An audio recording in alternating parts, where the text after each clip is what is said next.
साथियों नमस्कार, मैं रमेश काला और आप देख रहे हो जीके विद काला। दोस्तों, कक्षा 12 राजनीति विज्ञान का 9वां लेसन है आज का। ग्लोबलाइजेशन बोर्ड परीक्षा 2024 के हिसाब से इसको बनाया गया। तो वैश्वीकरण क्या है, वैश्वीकरण से संबंधित जो भी आपके मोस्ट इंपॉर्टेंट क्वेश्चन रहने वाले हैं 2024 एग्जाम के लिए, सब कुछ इस वीडियो में हम जानेंगे। एक मेरा व्लॉग चैनल है, इस वीडियो के नीचे डिस्क्रिप्शन में उसका लिंक है, प्लीज़ सपोर्ट करें और सब्सक्राइब करें उसको।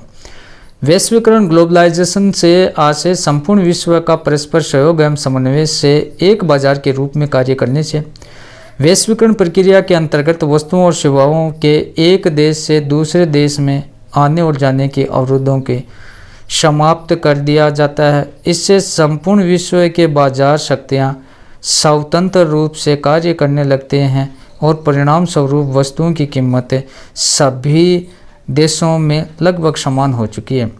विश्व के एक हिस्से में विचारों का दूसरे हिस्से में पहुंचाना, पूंजी का एक से ज़्यादा जगहों पर जाना, वस्तुओं का कई देशों में पहुंचना और उनका व्यापार तथा आजीविका की तलाश में दुनिया के विभिन्न हिस्सों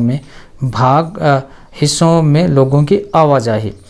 क्या कह रहा है दोस्तों, वैश्वीकरण ग्लोबलाइजेशन से आज से है संपूर्ण विश्व का परस्पर सहयोग, पूरे विश्व का सहयोग होना चाहिए, आपस में समन्वय होना चाहिए, बाजार में कार्य करने से कि समन्वय से कार्य करे एक देश दूसरे देश में।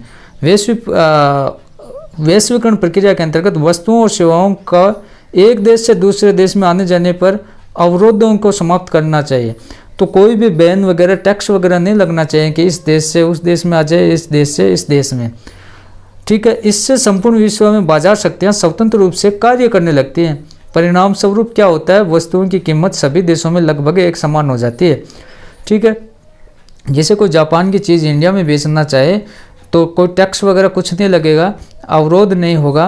तो जो चीज़ जापान में मिल रही है वो इतनी कीमत पे इंडिया में मिलेगी। अब जो इंडिया की चीज़ है जो इंडिया में मिल रही है वो जापान में भी उतनी कीमत से मिलेगी इस वैश्वीकरण के कारण। तो देशों में लगभग समान हो जाती है। विश्व के एक हिस्से के विचारों का दूसरे हिस्से पर पहुंचना, विश्व के एक हिस्से के विचार दूसरे हिस्से पर पहुंचना और पूंजी जो है विचार पहुंचेंगे, पूंजी का एक से ज़्यादा जगहों पर जाना। ठीक है, पूंजी तो ऑटोमेटिक जाएगी, वैश्वीकरण बढ़ेगा जब बाजार बढ़ेंगे, एक देश से दूसरे देश में पूंजी बढ़ेगी, वस्तुओं का कई देशों में पहुंचेगा और उनका व्यापार तथा आजीविका की तलाश में दुनिया के विभिन्न हिस्सों में लोगों की आवाजाही भी बढ़ेगी। वैश्वीकरण एक बहुआयामी अवधारणा है। इसे राजनीतिक, आर्थिक और सांस्कृतिक आयाम है। तो किस प्रकार से वैश्वीकरण के कारक आप देख लें। पहले आप देखें प्रौद्योगिकी। वैश्वीकरण के लिए प्रमुख जिम्मेदार कारक प्रौद्योगिकी की प्रगति है, जैसे टेलीग्राफ, टेलीफोन, माइक्रोचिप। नवीनतम आविष्कारों ने विश्व के विभिन्न भागों के बीच संचार की क्रांति कर दिखाई है। टेक्नोलॉजी आजकल देख रहे हो, टेक्नोलॉजी के प्रसार के कारण ग्लोबलाइजेशन ये जो वैश्वीकरण है ये बढ़ रहा है। ठीक है, उसके बाद प्रौद्योगिकी की तरक्की के कारण ही विचार, पूंजी, वस्तु और लोगों की विश्व के विभिन्न भागों में आवाजाही की आसानी हुई है। लोगों की सोच में विश्वव्यापी पारस्परिक जुड़ाव का बढ़ना। देश के विभिन्न भागों में लोग अब समझ रहे हैं कि वे आपस में जुड़े हुए हैं। आज हम इस बात को लेकर सजग हैं कि विश्व के एक हिस्से में घटने वाली घटना का प्रभाव विश्व के दूसरे हिस्से में भी पड़ेगा। वैश्वीकरण के परिणाम स्वरूप वैश्वीकरण के राजनीतिक, आर्थिक, सांस्कृतिक प्रभाव पड़े हैं। वैश्वीकरण के राजनीतिक प्रभाव, वैश्वीकरण के कारण राज्य की अक्षमता में कमी आती है। पूरी दुनिया में कल्याणकारी राज्य की धारणा अब पुरानी पड़ गई है। इसकी जगह न्यूनतम हस्तक्षेपकारी राज्य ने ले ली है। लोक कल्याणकारी राज्य की जगह अब बाजार, आर्थिक, सामाजिक, प्राथमिक और प्रमुख निर्धारक हैं। पूरे विश्व में बहुराष्ट्रीय निगम अपने पैर पसार चुके हैं। आर्थिक प्रभाव आप देखें कि वैश्वीकरण के आर्थिक प्रभाव को आर्थिक वैश्वीकरण में कहा जाता है। आर्थिक वैश्वीकरण में दुनिया के विभिन्न देशों के बीच आर्थिक प्रवाह तेज हो जाता है। ध्यान से देखना लास्ट तक साथियों। एक मेरा व्लॉग चैनल है, वीडियो के नीचे डिस्क्रिप्शन में उसका लिंक है, उस चैनल को भी आप ज़रूर सब्सक्राइब करें। कुछ आर्थिक प्रवाह स्वेच्छा से होते हैं, जबकि कुछ अंतर्राष्ट्रीय संस्थाओं, ताकतवर देशों द्वारा जबरन लादे जाते हैं। ये प्रवाह कई किस्म के हो सकते हैं, जैसे वस्तुओं, पूंजी, जनता अथवा विचारों का प्रवाह। जैसे वैश्वीकरण के चलते पूरी दुनिया में वस्तुओं के व्यापार में वृद्धि हुई है। वस्तुओं के आयात निर्यात, पूंजी की आवाजाही पर राज्यों का प्रतिबंध कम हुआ है। इंटरनेट और कंप्यूटर से जुड़ी सेवाओं का भी विस्तार हुआ है। सांस्कृतिक प्रभाव की बात करूं तो वैश्वीकरण के सांस्कृतिक प्रभाव को निम्न प्रकार से समझा जा सकता है। नकारात्मक प्रभाव, वैश्वीकरण सांस्कृतिक समरूपता लाता है, लेकिन इस सांस्कृतिक समरूपता में विश्व संस्कृति के नाम पर शेष विश्व पर पश्चिमी संस्कृति लादी जा रही है। इससे पूरे विश्व की सांस्कृतिक धरोहर धीरे धीरे खत्म होती रही है। ये समुची मानवता के लिए खतरनाक है।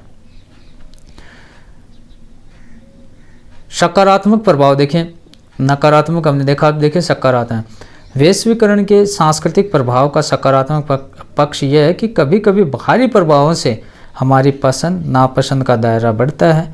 कभी कभी इनसे परंपरागत सांस्कृतिक मूल्यों को छोड़ के बिना संस्कृति का परिष्कार भी हम कर लेते हैं।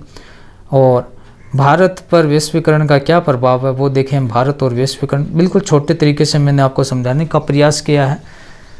यहाँ वैश्वीकरण क्या है, वैश्वीकरण के सकारात्मक नकारात्मक प्रभाव और आपका भारत पर वैश्वीकरण का क्या प्रभाव पड़ा, ये कुछ 2-3 क्वेश्चन बनते हैं आपके बोर्ड परीक्षा 2024 के लिए। अच्छे से आपको देख लेना है। और साथियों, आप चैनल को सब्सक्राइब करके वीडियो को शेयर ज़रूर किया करो। तो इससे क्या है कि आपको मोस्ट इम्पोर्टेंट क्वेश्चनों की श्रृंखला वो जल्द लेकर आऊँगा मैं इस चैनल पर। भारत और वैश्वीकरण, तो पूंजी, वस्तु, विचार और लोगों की आवाजाही का भारतीय इतिहास कई सदियों का है। जैसे औपनिवेशिक दौर में भारत आधारभूत वस्तुओं और कच्चे माल का निर्मित माल का आयातक देश है। स्वतंत्रता के बाद भारत ने संरक्षणवाद की नीति अपनाते हुए स्वयं उत्पादक चीज़ों को बनाने पर बल दिया। इससे कुछ देशों में तरक्की हुई, लेकिन स्वास्थ्य, आवास और प्राथमिक शिक्षा पर अधिक ध्यान नहीं दिया जा सकता। भारत की आर्थिक वृद्धि भी धीमी रही। 1991 के बाद भारत ने आर्थिक वृद्धि की ऊंची दर हासिल करने की इच्छा से आर्थिक सुधार अपनाए, आयात पर प्रतिबंध वो हटाए तथा व्यापार एवं विदेशी निवेश को अनुमति दी। इससे आर्थिक वृद्धि दर बढ़ी, लेकिन आर्थिक विकास का लाभ गरीब तबकों और अभी नहीं मिल पा रहा है गरीब तबकों को। ठीक है।